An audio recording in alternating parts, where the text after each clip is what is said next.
Bonjour, je suis Xavier Hofer. Je suis là, ici, aujourd'hui, car j'ai écrit un livre qui s'appelle « À qui profite le djihad ?» Le livre fait l'objet de l'entretien qui va suivre. Et mon métier, c'est directeur d'études au pôle sécurité-défense, au CNAM, au Conservatoire national des arts et métiers. Ma spécialité, la criminologie.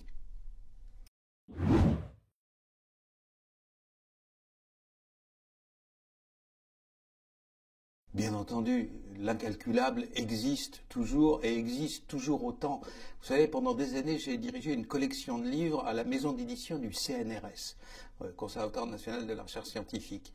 Eh bien, j'étais en contact avec, je croisais dans les couloirs, je voyais des physiciens et des mathématiciens de réputation mondiale, et je leur disais, quand je les croisais, des fois, je leur disais, oui, j'ai une question à vous poser, vous qui savez ça, est-ce qu'on peut prédire les choses mieux qu'auparavant grâce à l'informatique, et est-ce que l'incertitude, le terme en physique c'est l'incertitude, aujourd'hui, disons en 2015 ou en 2020 ou en 2021, l'incertitude est-elle modélisable?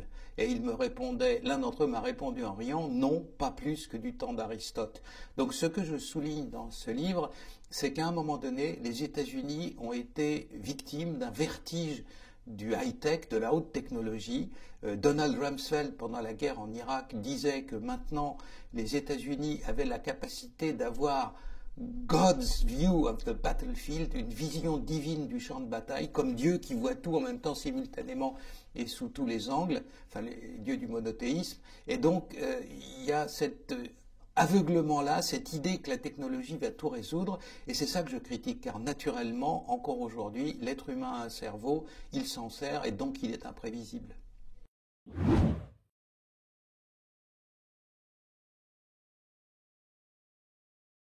Alors, les élites en Europe et singulièrement en France ont été très marquées par Silicon Valley, Google, Amazon, etc. C'est notamment le cas de l'actuel président de la République, mais c'était à peu près la même chose auparavant. Lui, il le dit Startup Nation, etc. Mais c'était déjà un peu le cas auparavant. Et donc, il y a l'idée qu'on peut résoudre énormément de choses. Alors c'est vrai, on peut en résoudre beaucoup de choses par les algorithmes. Vous savez, c'est une espèce de combinaison de formules et de codes mathématiques qui permettent de résoudre des problèmes infiniment plus vite que ne le peut l'esprit humain. Mais naturellement, cela signifie qu'auparavant, il faut avoir compris la culture et le système culturel du peuple, de l'armée, de la guérilla, du groupe terroriste qu'on a en face de soi. Et quand on ne l'a pas compris, eh bien, on essaye de résoudre des figures justes par des formules fausses et ça ne marche pas. Vous avez vu, notamment, je reviens sur ce que je vous disais sur les États-Unis et la vue divine du champ de bataille, toutes les simulations possibles avaient été faites en Irak avant de lancer la guerre, simplement. Les simulations, elles écartent les choses qui sont défavorables à la bonne marche du calcul. C'est ainsi que les instruments les plus sophistiqués et les plus merveilleux mis sur le champ de bataille irakien n'ont pas donné le résultat escompté. Pourquoi? Parce que le champ de bataille irakien comportait une variable entièrement occultée par les informaticiens du Pentagone qui était la poussière. Il y avait de la poussière. Imaginez-vous ça, c'est inouï, dans le désert, il y a de la poussière. Eh bien, on avait occulté la poussière, les machines s'encrassaient, elles étaient sourdes, muettes et aveugles, et donc on n'avait non seulement pas une vue divine du champ de bataille, mais on n'avait aucune vue du tout. Et ça a posé des problèmes stratégiques et une tactique très lourde aux soldats américains sur place. Donc les élites ont tendance à se laisser un peu embobiner, dirons-nous gentiment, à se laisser embrouiller par je sais pas moi, des équivalents de Elon Musk ou des Jeff Bezos comme ça, des gens de la haute technologie. Et à partir de ce moment-là, ils appliquent au gouvernement des hommes ce qui marche peut-être pour le commerce, mais peut-être pour la finance, mais en aucun cas, ça ne marche pour la guerre.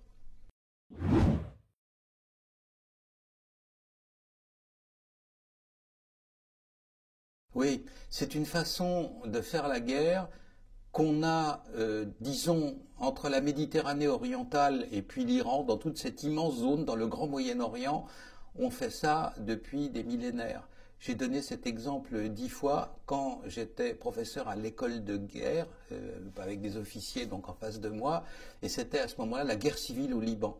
Et pour leur commencer mon cours, je leur lisais un petit texte de quelques lignes où il y avait tout.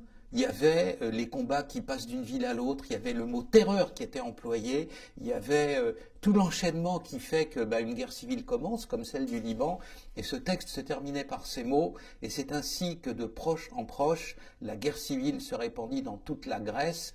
À ce moment-là, les mains se levèrent dans non, monsieur, vous voulez dire le Liban? Et je répondais, eh bien non, car cet extrait provient de la guerre du Péloponnèse de Thucydide, et ces mots furent écrits, voilà, 25 siècles, à proximité donc du Moyen-Orient, mais quand même dans le Péloponnèse, c'est-à-dire au sud de la Grèce. Vous voyez qu'il y a des méthodes, des façons de faire qui sont traditionnelles, et en gros, ça consiste à récupérer, même si vous le haïssez, même si c'est pour vous un ennemi mortel, mais si vous pouvez vous entendre avec lui un moment, et pratiquer la vieille méthode de l'ennemi de mon ennemi et mon ami, alors à ce moment-là, vous vous alliez avec des gens, même vos pires ennemis, de manière à déglinguer, à taper, à fragiliser ou à tuer ceux qui pour le moment vous gênent le plus. C'est la logique qu'emploie notamment l'Iran en laissant venir sur son sol et en protégeant des groupes terroristes sunnites.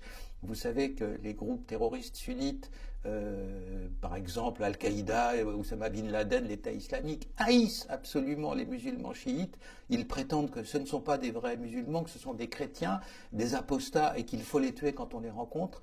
Cependant, ces individus se promènent dans les rues de Téhéran parce qu'ils sont protégés, parce que l'Iran a réussi à en faire au service de sa protection des pitbulls, c'est-à-dire qu'on les maintient en laisse et on menace les autres en disant si on les lâche, c'est vous qui vont venir mordre, donc laissez-nous tranquilles et ne nous attaquez pas. C'est ça la stratégie indirecte. C'est le fait de, oui, le billard à trois bandes, comme vous l'avez dit.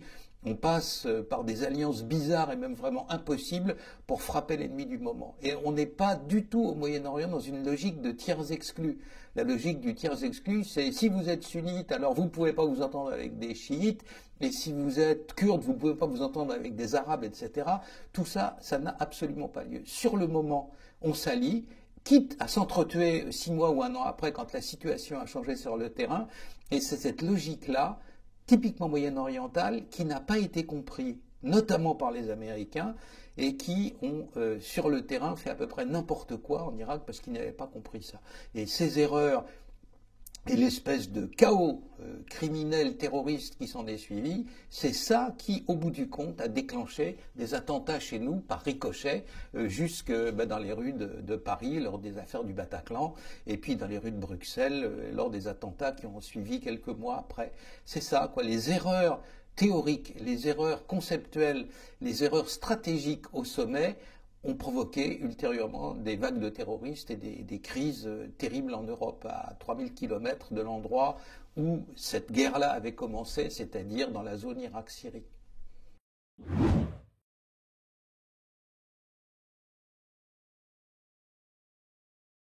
Alors, c'est non seulement quelque chose d'inouï au XXe siècle, mais même si on remonte, vous savez que les premiers attentats sur le sol français sont anarchistes, qu'ils remontent donc à la période qui précède immédiatement la guerre de 1914-1918, la bande à Bono, les attaques de banques, etc., c'est 1911 par exemple, et dès l'époque c'était moins de 10 individus. Hein. La bande à Bono, c'était, avec les complices immédiats, c'était 7 ou 8 personnes, pas plus. Après ça, il y a eu des tas de vagues de terrorisme, c'est-à-dire liées aux guerres coloniales, liées aux séquelles des guerres coloniales comme l'OAS, etc., tout ça, action directe, après ça, les terrorismes régionalistes, bretons, corses, irlandais en Europe, tout ça ne mobilisait que quelques dizaines d'individus, et avec une exception, en Irlande du Nord, l'armée républicaine irlandaise, j'ai eu, du temps de la guerre civile qui s'est terminée en 1997, et par les accords ultérieurement du Vendredi Saint en 1998, j'ai eu des entretiens avant avec les dirigeants de l'IRA qui me disaient qu'ils ne maintenaient jamais plus de 300 guerriers combattants dans la clandestinité, car un individu dans la clandestinité, ça coûte très cher, c'est très difficile. Assurer la clandestinité d'un individu, c'est hors de prix. Et c'est la raison pour laquelle ce qui se passe là au moment des attentats du Bataclan et compagnie, ce n'est pas moi qui parle, ce sont les réquisitoires de la justice. Il va y avoir un procès là à l'automne, enfin avec la Covid, mais c'est théoriquement à l'automne de 2021, il y a pour la seule opération du Bataclan et alentour plus de 150 individus mobilisés, avec un donneur d'ordre qui se trouve quelque part entre la Syrie et l'Irak, et des étapes, et des planques, et des moyens logistiques, et des individus qu'on va chercher, qu'on fait passer par la Grèce avec les réfugiés, vous savez, à l'été 2015, et qu'après ça, on fait monter vers l'Europe, des planques tout au long des Balkans, des planques en Autriche, des planques en Hongrie, des planques en Allemagne, et finalement, au moins une dizaine de planques autour de Bruxelles, des planques spécialisées, les unes pour les faux papiers, les autres pour préparer les gilets explosifs, vous savez. Et donc tout ça est quand même extrêmement sophistiqué. Et c'est ça la difficulté à comprendre. Car, vous savez, en tant que criminologue, j'ai souvent été, je vais encore sur le terrain, c'est-à-dire dans les cités qu'on qualifie pudiquement de difficiles autour de Paris. Je connais les petits loulous du style des frères Kouachi, du style Abdeslam, du style Mohamed Merah. Si des individus comme ça, comme ceux que j'ai connus, pas ceux-là même, mais d'autres analogues, ont préparé une opération aussi lourde et aussi sophistiquée, je dis dans ces cas-là que si c'est eux qui ont fait ça, moi je suis la reine d'Angleterre, vous comprenez, c'est impossible. C'est une logistique extrêmement sophistiquée qui est hors de la capacité d'individus pareils.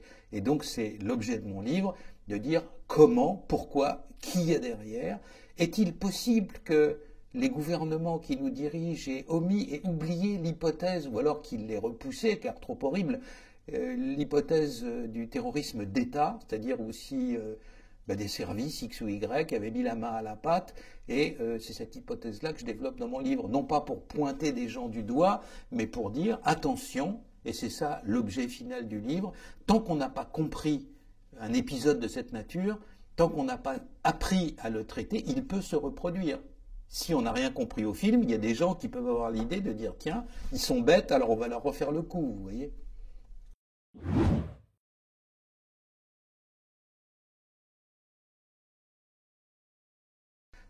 Oui, c'est le terme guerre civile internationale n'est pas de moi. Il est d'un politologue et d'un professeur de droit public international allemand, Carl Schmitt, et c'est un terme de Carl Schmitt qui disait de manière parfaitement prophétique et dès la fin des années 30 qu'à la guerre du style 14-18 ou 39-45 succéderait dans un monde où la lutte se faisait au niveau de l'influence mondiale et du contrôle des grandes voies, le contrôle, vous savez, ce qu'on appelle l'impérialisme des voies et moyens, c'est-à-dire un impérialisme dans lequel on ne contrôle plus des territoires, mais on contrôle des câbles avec des fibres optiques, ou on contrôle des pipelines, ou on contrôle des voies navigables.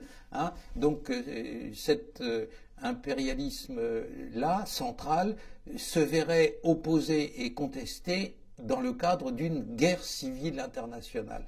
La guerre civile internationale, c'est quand il n'y a pas la guerre normale, entre guillemets. La guerre normale oppose, depuis les traités de Westphalie en Europe, deux armées portant des uniformes avec leurs armes apparentes et combattant sur des champs de bataille et ne tuant pas les civils et ne molestant pas les prisonniers.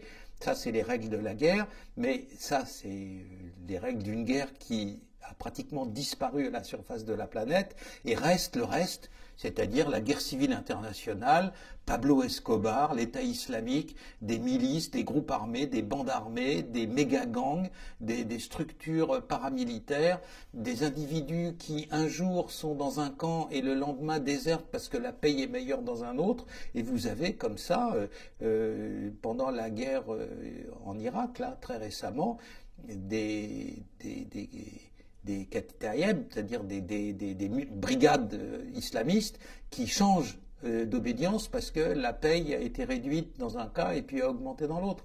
Donc on est un peu dans la situation, vous savez, de la guerre de 100 ans, des espèces de guerres médiévales où vous aviez des bandes armées, des grandes compagnies, et cette logique-là, si vous voulez, elle est assez difficile à modéliser dans un ordinateur, ce qui fait que les Américains, notamment, ont pataugé dans ces guerres-là, au point d'être obligés aujourd'hui de se retirer, mais alors dans des circonstances dramatiques, car ils n'ont rien obtenu du tout d'Afghanistan, après avoir été obligés de partir d'Irak.